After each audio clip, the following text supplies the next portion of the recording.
darating yung time na kayo po'y magre-retire din. Tulad ng lahat ng tao. Then, ngayon pa lamang, mag-iisip ng kayo ng future ninyo. Mag-iipon kayo, mag-i-invest kayo. Actually, isipin nyo, 10 years from now, 15 years from now, anong meron tayo, anong naipon natin. Kasi hindi ba ng araw, basketball player tayo. So, mag-ipon kayo para sa business, para kasi magkakaroon tayo ng pamilya eh. Hindi naman lahat ng oras, malakas kayo makapag-basketball. Totoo yun, sir. Magandang ginawa nyo, sir. Nag-iisip kayo ahead of time sa retirement, kaya meron kayong ginawang investment, which is very good. Yan nga po sabi ko kanina, may mapupulot na aral na marami rito. Maganda yung ginawa nyo, maganda yung nagsalita kayo ng gano'n. Salamat po, Sir Mark. Mga OFW, ayan o, galing yan kay Sir Mark Pingris. Hindi lahat ng oras kayo po'y OFW. Hindi lahat ng oras malakas kayo dyan sa abroad. Darating yung time na kayo po'y mag-retire din.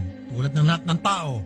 Then, ngayon pa lamang, mag-iisip ng kayo ng future ninyo. Mag-iipon kayo, mag-i-invest kayo. Tulad ng ginawa ni Sir Mark. Di ba?